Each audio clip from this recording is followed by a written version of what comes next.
जय हिंद साथियों, स्वागत है आप सभी का एक बार फिर से आपके अपने चैनल कॉम्पिटिटिव एग्जाम्स अड्डा में। साथियों, हाई यील्डिंग टॉपिक्स की जो सीरीज़ हमने चलाई हुई है उसमें आज हम डिस्कस करेंगे लेवल्स ऑफ टीचिंग के बारे में। तो देखिए, लेवल्स ऑफ टीचिंग जो यूपीएचईएससी असिस्टेंट प्रोफेसर एग्ज़ाम का जो सिलेबस दिया है उसके यूनिट 2 के अंडर आता है। जो टीचिंग एप्टीट्यूड का पार्ट है उसके अंडर ये आता है। आप उसके लिए इसको तैयार कर सकते हैं और अन्य किसी भी एग्ज़ाम के लिए जिसमें टीचिंग एप्टीट्यूड आता है उसके लिए भी इस वीडियो को रेफ़र कर सकते हैं। अब देखिए, आपको पढ़ना क्या है, एग्ज़ाम में क्या चीज़ पूछी जाती है उसके बारे में आपको मैं पहले बता देता हूँ। फर्स्ट ऑफ ऑल, एक तो आपको इस वीडियो को पूरा ध्यान से सुनना है। आप इसको अगर सुन भी लेंगे तब भी आपको एक क्वेश्चन यहाँ से मिलने की पूरी संभावना रहेगी। सेकेंड चीज़ ये है कि जो भी मैं आपको लेवल्स बताऊँगा उन लेवल्स को किसने डेवलप किया है, ये लेवल किसने दिया है, उनके नाम आपको ध्यान से सुनने हैं, वो मेरे द्वारा आपको अभी बताए जाएंगे। और थर्डली जो इनकी थ्योरी रहेगी वहाँ से डायरेक्टली या इनडायरेक्टली क्वेश्चन पूछे जाने की पूरी संभावना रहती है, तो आप उस थ्योरी को भी ध्यान से सुनेंगे। तो देखिए, ये 3 चीज़ें आपको करनी है, इससे ज़्यादा इसमें से नहीं पूछा जाएगा। और आप उस चीज़ को जो मैं वीडियो में बताऊँगा और उसको सिर्फ सुन भर भी लेंगे तो आपका एक क्वेश्चन यहाँ से होने की पूरी संभावना रहेगी। तो फर्स्ट ऑफ ऑल देख लीजिए, आपको ये जो डायग्राम है ये तो आपने देखा ही होगा। इसमें 3 लेवल्स ऑफ टीचिंग जो है दिए गए हैं। ये हमारा ट्रेडिशनल ग्राफ है जो चलता आ रहा है और इसी से हमें बेसिकली सिखाया जाता है कि लेवल्स ऑफ टीचिंग कौन कौन सी हैं, उसमें क्या चीज़ हमें पढ़नी होती है। तो देखिए, फर्स्ट जो लेवल है वो है रिफ्लेक्टिव लेवल, सेकंड जो है अंडरस्टैंडिंग लेवल और थर्ड है इसमें मेमोरी लेवल। तो देखिए, ये मेमोरी लेवल जो है इसको प्राइमरी लेवल भी बोला जाता है। अभी जब हम डिस्कस करेंगे इसके बारे में तो तब आपको समझ में आ जाएगा कि प्राइमरी लेवल क्यों कहते हैं हम इसको। इसके बाद में देखिए, ये प्राइमरी लेवल है, इससे ऊपर जो है अपग्रेडेशन होता रहता है। मेमोरी से ऊपर जो है अंडरस्टैंडिंग लेवल आएगा और फिर रिफ्लेक्टिव लेवल आएगा।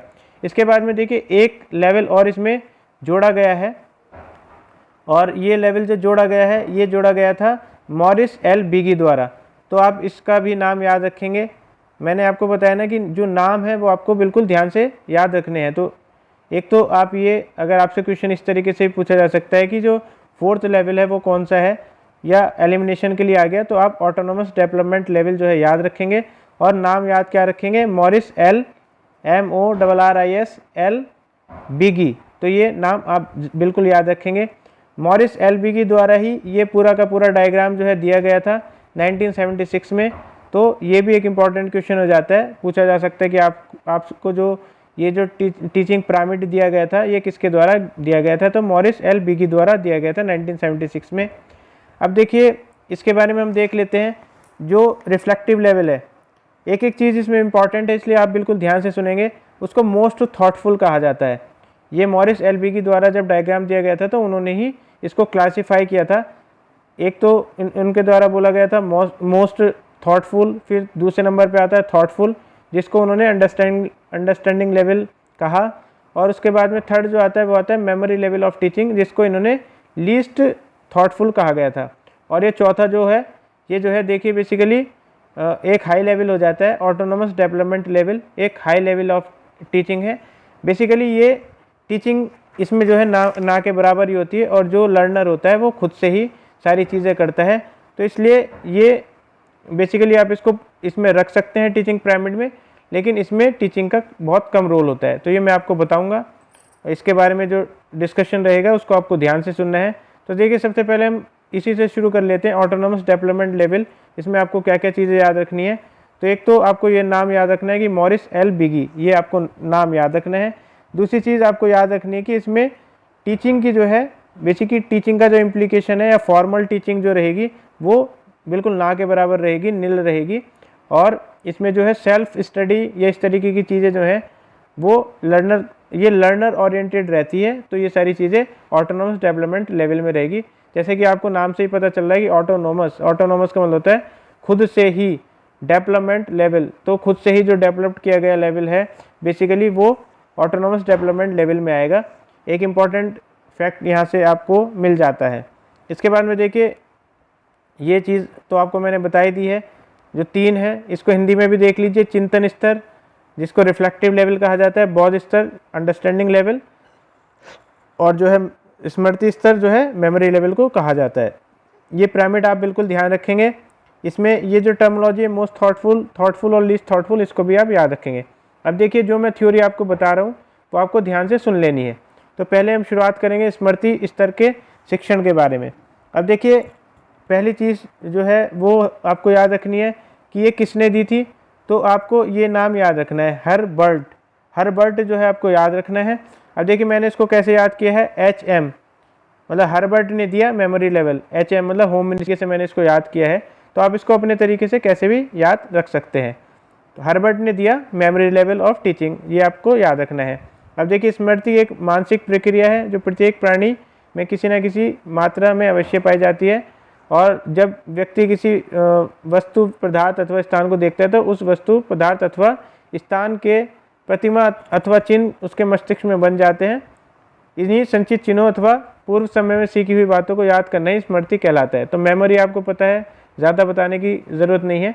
और देखिए एक जो ये नाम है वुडवर्ड, पूछ लिया जाएगा सीधे सीधे कि सीखे हुए अनुभव को के सीधे उपयोग को स्मृति कहते हैं, ये किसके द्वारा दिया गया था, तो ये वुडवर्ड द्वारा जो है दिया गया था। और लेवल जो दिया गया है वो किसके द्वारा दिया गया है, तो आपको ये नाम याद रखना है, हर्बर्ट। अब देखिए आपको ये चीज़ें जो है थोड़ी सी थ्योरेटिकल लग रही होगी, लेकिन एक एग्जाम्पल के थ्रू मैं आपको बिल्कुल क्लियर कर दूंगा तीनों के तीनों लेवल। मान लीजिए जो आपको बेसिकली आपने जो थर्ड लॉ ऑफ न्यूटन ज़रूर पढ़ा होगा। तो थर्ड लॉ ऑफ न्यूटन क्या कहता है, for every action there is equal and opposite reaction. तो ये आपने ज़रूर पढ़ा होगा फिजिक्स में। तो अगर आपको ये प्रिंसिपल बताया जा रहा है, आपको जो है बेसिकली सिर्फ बताया जा रहा है, इसको समझाया नहीं जा रहा है, आप इसको कहीं पे अप्लाई नहीं कर रहे, तो आपकी मेमोरी में ये डाला जा रहा है, ये प्रिंसिपल जो है बेसिकली डाला जा रहा है। तो इस लेवल को कहा जाएगा जहाँ पे आपको सिर्फ रोट लर्निंग का मतलब आपको रटाया जाता है, इस तरीके की चीज़ें कराई जाती हैं। स्कूल वगैरह में देखिए जैसे आपको पहाड़े याद कराए जाते हैं, टेबल्स याद कराए जाते हैं, तो वो बेसिकली इसी का एग्जाम्पल है। बेसिकली जो मेमोरी लेवल का एग्जाम्पल है, जहाँ पे आपको देखिए पहाड़े या टेबल्स याद कराए जाते हैं कि 2 1 2 या 2 1 2, इस तरीके से जो आपको चीज़ें याद कराई जाती हैं वो मेमोरी लेवल का एग्जाम्पल है। तो आप इसको इस तरीके से समझ सकते हैं।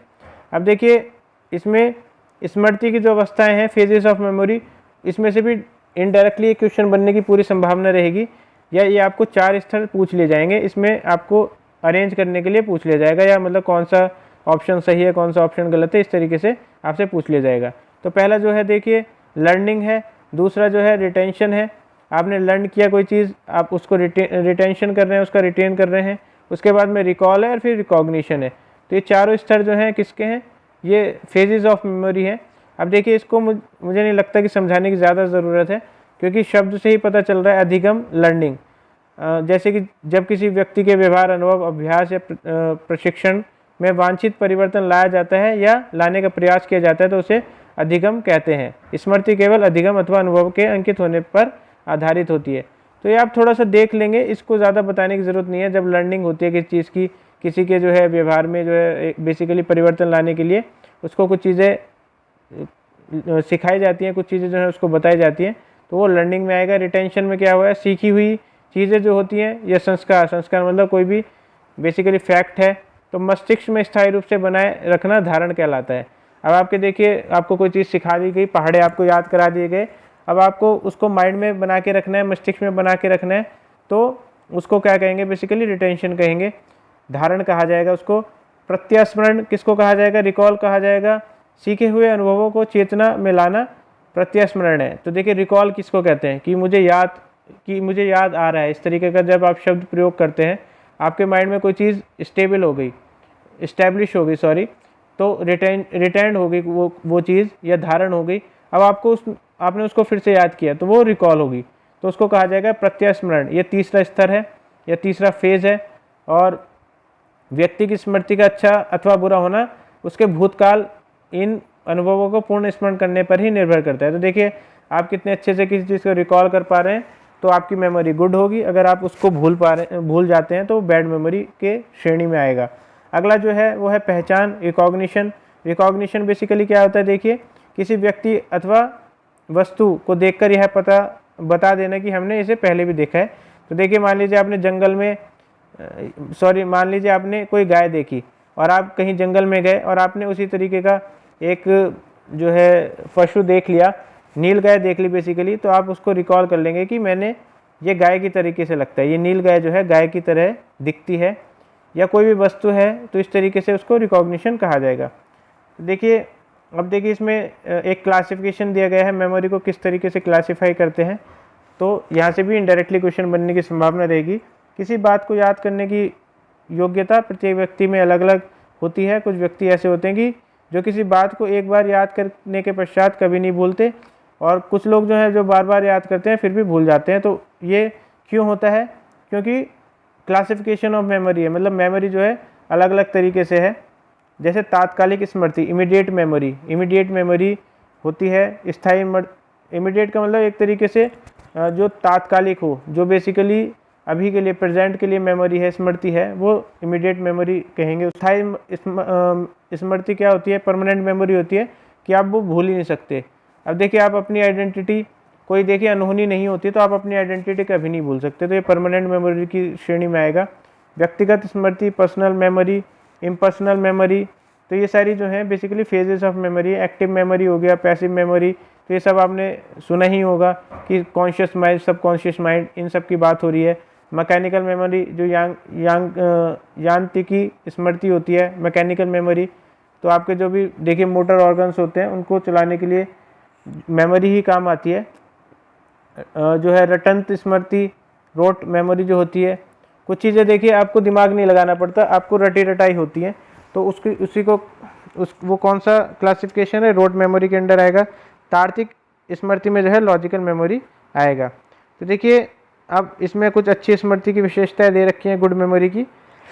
ये अच्छी स्मृति कौन सी होती है? जिसमें अच्छी स्मृति के लिए शीघ्र अधिगमन होना चाहिए। तो शीघ्र जो है अधिगमन होना चाहिए, रिटेंशन वगैरह आपकी अच्छी होनी चाहिए। इसमें धारण का स्थितित्व होना चाहिए, मतलब परमानेंट मेमोरी होनी चाहिए बेसिकली, और प्रत्यास्मरण की शीघ्रता होनी चाहिए। तो देखिए, रिकॉलिंग आपकी अच्छी होनी चाहिए, और अच्छी स्मृति उपयोगी होनी चाहिए। ये सब चीज़ें गुड मेमोरी में आएंगी। अच्छी स्मृति में व्यर्थ की बातों को भूलने का गुण होना चाहिए। तो देखिए, व्यर्थ की बातें भी आपको भूलने का गुण होना चाहिए। आपने एक कहावत सुनी होगी, इग्नोरेंस इज़ ब्लिस, आपने ये कहावत सुनी होगी। तो इसी चीज़ को बताया जा रहा है कि कुछ चीज़ें जो है भूलने का गुण भी आपके अंदर होना चाहिए। ये नहीं कि आपको सारी चीज़ें, सिलेबस में तो बहुत कुछ है लेकिन आपको पढ़ना क्या है वो आपको पता होना चाहिए। इसी तरीके से मेमोरी, एक अच्छी मेमोरी वही होती है जो छांट ले कि मुझे क्या याद रखना है और क्या चीज़ याद नहीं रखनी है। अब देखिए, मेमोरी लेवल पे क्या होता है, जो थोड़े इंग्लिश मीडियम वाले छात्र अगर सुन रहे हैं तो ये इनिशियल स्टेज ऑफ टीचिंग है। ये मैंने आपको बता दिया, प्राइमरी स्टेज ऑफ टीचिंग होती है, और इसमें इंड्यूस किया जाता है habit of rote memorisation of fact and bites of information. तो छोटी छोटी इन्फॉर्मेशंस को छोटे छोटे टुकड़ों में इंड्यूस किया जाता है जो भी लर्नर है उसके माइंड में, और इसके बाद में देखिए और क्या होता है कि वो उसको रिटेन करता है, मतलब रिकॉल करता है ओरली। उसको बेसिकली बोल के देखिए जो टेबल्स हैं वो कैसे याद कराई जाती हैं। आपने सुना होगा किसी जो प्राइमरी स्कूल्स होते हैं, सरकारी स्कूल्स होते हैं, उनके बाहर अगर आप देखेंगे तो बहुत तेज़ आपको आवाज़ आएगी कि जो टेबल्स हैं वो बेसिकली उनको बोल के सिखाई जाती है। रिटर्न तरीके से भी उनको सिखाया जाता है। तो इसमें देखिए इवैल्यूएशन सिस्टम क्या होता है, इवैल्यूएशन सिस्टम ओरल भी होता है। टीचर ने क्या है ओरली सुन लिया, रिटर्न तरीके से भी होता है और ऐसे टाइप तरीके से भी होता है। तो ये आप सारी चीज़ें जो हैं आपको याद रखनी है। इसके बाद में देखिए model of memory level of teaching क्या रहेगा, उद्देश्य क्या है मेमोरी लेवल का, और संरचना क्या है जिसको सिंटैक्स बोलते हैं, सामाजिक प्रणाली सोशल सिस्टम क्या है, और मूल्यांकन प्रणाली जिसको सपोर्ट सिस्टम या इवैल्यूएशन सिस्टम भी बोला जाता है। तो ये आप इतना याद नहीं रखना है, बस आपको इसको डिटेल में नहीं याद रखना है, बस आप ये चीज़ याद रख लीजिए, एम, सिंटैक्स, सोशल सिस्टम और इवैल्यूएशन सिस्टम या सपोर्ट सिस्टम। तो ये किसी तरीके से पूछा जा सकता है। अब देखिए इसमें और चीज़ें ज़्यादा याद रखने की ज़रूरत नहीं है। अब हम आते हैं किस पे, बौद्ध स्तर का शिक्षण, जो सेकंड लेवल है हमारा, अंडरस्टैंडिंग लेवल ऑफ टीचिंग है, उस पर हम आते हैं। तो इसमें हम देख लेंगे कि बौद्ध स्तर का शिक्षण जो है शिक्षण का मध्य स्तर है, ये मिडिल स्तर है। प्राइमरी स्तर कौन सा है हमारा, मेमोरी लेवल है। इसमें उन छात्रों को सम्मिलित किया जाता है जिनकी बुद्धि विकासशील होती है, और बौद्ध स्तर के शिक्षण के लिए यह आवश्यक है कि शिक्षण पहले स्मृति स्तर पर हो चुका हो। तो ये देखिए ये भी एक इम्पॉर्टेंट चीज़ है। तो सेकंड लेवल पे आने के लिए आपको फर्स्ट लेवल से होके गुजरना पड़ेगा।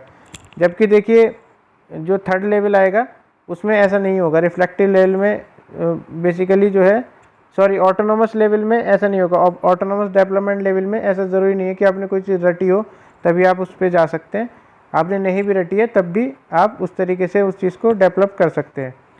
तो ये आप ध्यान रखेंगे कि बौद्ध स्तर के शिक्षण के लिए आवश्यक है कि पहले स्मृति स्तर पर और होना चाहिए।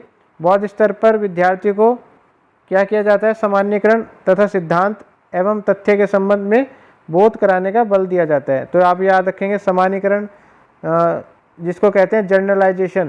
तो यहाँ पे जनरलाइजेशन की बात होती है, कोई भी एक सिद्धांत बता दिया फिर उसको इस्टेब्लिश कराने की कोशिश कराई जाती है सिस्टम में, तो उसको सामान्यीकरण कहा जाएगा। सिद्धांत या तथ्यों के संबंध, तो देखिए दो क्या बताए हैं, अब देखिए बता दिया है, एक प्रिंसिपल बताया था, मैंने एग्जाम्पल लिया था कि for any action there is equal and opposite reaction. तो अब देखिए एक्शन, रिएक्शन और इक्वल अपोजिट इन सब के बारे में एक संबंध बताया जाएगा टीचर द्वारा। तो इसी से क्या होगा, इसी को हम कहेंगे जो अंडरस्टैंडिंग लेवल है उसकी एक अंडरस्टैंडिंग बनाई जाएगी, तथ्यों के सिद्धांतों के सामान्यकरण के बारे में एक इस्टेब्लिशमेंट बनाया जाएगा बीच में, और जो भी लर्नर है उसको संबंध, ये सारे संबंध जो है बताए जाएंगे। इसके बाद में देखिए यदि शिक्षण को अपने इस प्रयास में सफलता मिलती है तो विद्यार्थी में नियमों को पहचानने, समझने और उन्हें प्रयोग करने की क्षमता विकसित होती है। तो देखिए मैथ्स में भी ये होता है, मैथ्स में भी जो है आपको कई सारे रूल्स जैसे बताए जाते हैं, प्लस बॉड मास, मान लीजिए बॉड मास आपको बता दिया, अब बॉड मास कैसे अप्लाई होगा ये सब जो है अंडरस्टैंडिंग लेवल पे बताया जाएगा। अंडरस्टैंडिंग लेवल पे ये सारी चीज़ें होंगी कि बॉड मास में संबंध क्या है और ये किस तरीके से अप्लाई होगा, ये सारी चीज़ें इसमें पढ़ाई जाती है। और बौद्ध स्तर के शिक्षण में शिक्षक छात्रों के समक्ष पाठ्य वस्तु को इस प्रकार प्रस्तुत करता है कि छात्रों को बोध के लिए अधिक से अधिक अवसर मिले और छात्रों में आवश्यक सूझबूझ उत्पन्न हो। तो देखिए ये सारी चीज़ें मैंने जो टेस्ट सीरीज़ कराई हैं उनमें भी ये सारी चीज़ें कवर हुई हैं। अगर आपने अभी तक टेस्ट सीरीज़ नहीं देखी है तो आपको ये सारी चीज़ें वहाँ पे और अच्छे से क्लियर हो जाएंगी। अब देखिए इसमें जो अंडरस्टैंडिंग लेवल का जो मॉडल होता है वो होता है एम, सिंटैक्स। अब इसमें एसिमुलेशन आता है, परिपाक आता है। परिपाक में क्या होता है, जितने भी फैक्ट्स आपको बताए गए हैं, जितने भी फैक्ट्स आपको बताए गए हैं उनमें जुड़ाव होगा, उनमें जो है जुड़ाव होगा। एक छोटे छोटे जो है मॉलिक्यूल्स ऑफ इंफॉर्मेशन है उनको कनेक्ट किया जाता है, इसी को एसिमुलेशन कहा जाता है। फिर उसको उसकी व्यवस्था की जाएगी, उसका ऑर्गेनाइजेशन किया जाएगा। अब मान लीजिए फैक्ट तो आपको पता है, लेकिन फैक्ट आपने जोड़ भी लिए, लेकिन क्या वो सही तरीके से जोड़े हैं, तो वो सही तरीके से जोड़े हैं तभी आपको वो मीनिंग दे पाएगा, अगर नहीं जोड़े हैं तो मीनिंग नहीं दे पाएगा। तो इसलिए इसका ऑर्गेनाइजेशन होना भी बड़ा ज़रूरी है, व्यवस्था होनी ज़रूरी है। जो भी फैक्ट्स और फिगर्स हैं आपके, जो भी प्रिंसिपल्स हैं, वो सारी चीज़ें। तो इसके बाद में देखिए रिसाइटेशन होता है, वर्णन किया जाता है उसका, और इसमें भी सोशल, सामाजिक व्यवस्था और सपोर्ट सिस्टम, इवैल्यूएशन सिस्टम तो इसमें भी होता है। थर्ड लेवल जो है वो है रिफ्लेक्टिव लेवल ऑफ टीचिंग। तो देखिए चिंतन स्तर में शिक्षक जो होता है, अब देखिए मैंने एक चीज़ में इसमें भूल गया था बताना, जो आपका जो ये चल रहा है basically understanding level of teaching जो चल रहा है, अंडरस्टैंडिंग लेवल ऑफ टीचिंग किसके द्वारा दिया गया था, तो अंडरस्टैंडिंग लेवल ऑफ टीचिंग दिया गया था। इसमें आप लिख लेंगे, कहीं पे नोट कर लेंगे, ये मॉरिसन द्वारा ही दिया गया था, MORRISON, मॉरिसन द्वारा ही ये दिया गया था, तो इसको आप लिख लेंगे। थर्ड जो है देखिए रिफ्लेक्टिव लेवल ऑफ टीचिंग। तो रिफ्लेक्टिव लेवल ऑफ टीचिंग में क्या आता है, ये इसको आप पहले देख लेंगे किसके द्वारा दिया गया था, HUNT, हंट द्वारा दिया गया था। तो मैंने इसको कैसे याद किया है, HR से याद किया था मैंने। HR से देखिए हरियाणा भी आप याद रख सकते हैं, हरियाणा का जो है बेसिकली कोड होता है, और HR से आप जो ह्यूमन रिसोर्स जो होता है उसको भी आप याद रख सकते हैं HR से, तो इसको आप याद रख सकते हैं। बाकी जो अंडरस्टैंडिंग लेवल को याद रख सकते हैं आप MU से याद रख सकते हैं, MU।